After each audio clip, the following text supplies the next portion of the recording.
Hi, my name is Lisa and I'm the project officer for Kids of Colour. This past week, we have been going into schools across Manchester and the UK actually, delivering anti-racism workshops to teachers and members of staff in schools. I've particularly enjoyed doing these workshops because I feel like this is the first time that I'm physically seeing racism almost being taken seriously within schools. I believe that there's this perception that if a school is really diverse with young people of colour, then teachers, members of staff, even the outside public automatically assume that there can be no form of racism, or racism hardly exists within those schools. And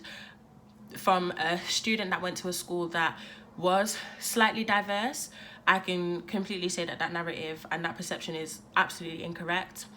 It's been very emotionally demanding going in and sharing experiences with members of staff. I think firstly because I still am a student, but I was a secondary school student, and had teachers presenting to us, and to be on the other side of the fence was very interesting. My overall views of this workshop was that I felt like I needed to touch upon is this theme of white guilt. I think a lot of teachers, especially like white teachers or members of staff, feel guilty as to say that they don't know what to do and they don't know how to handle race, or they feel uncomfortable discussing race-related issues because they have a fear of saying something wrong or being offensive. And personally, I feel like these workshops were vital to provide a platform whereby teachers and us as the students were able to just communicate and open the floor, and appreciate every comment that was coming, as long as they weren't they weren't things being said to maliciously hurt someone. But just understanding the fact that, teachers don't really understand microaggressions, and microaggressions being like almost indirect forms of racism, or doing things that can upset, offend students of colour. For example, an example of like a microaggression would be touching my hair when it's in its natural state, or even like any state that it's in, but particularly for me it would be when it's in its natural state, or asking, like, where are you from? And then when I do respond, it's like, no, but where are you really from? These very sort of like overtly racist gestures and conversations that occur. I think the lack of knowledge and understanding of how teachers can actually contribute to racism is why a lot of students of colour within schools are struggling to share their examples, because I know for a fact that once they do try, it's instantly sort of dismissed or shut down, because teachers don't want to accept or acknowledge the fact that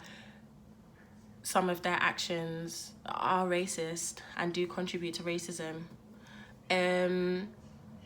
Again, doing these workshops was eye-opening to understand the mindsets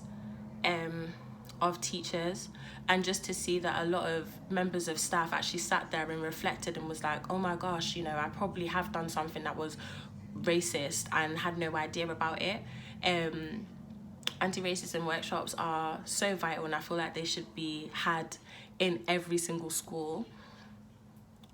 training teachers on just how to deal with students of colour, or accommodate students of colour, even their members of staff that are from like an ethnic background. I think it plays a vital role in young people at the schools also knowing that their teachers are trying to educate themselves. Educate themselves on just how to be better people and just not be racist, really. Something else that I feel like is important to reflect upon from these workshops is the fact that as a young black woman, despite the fact that I'm not there to represent or be the voice of all the black women out there, there is this slight duty on our shoulders, or on my shoulders in particular, to make sure that I'm representing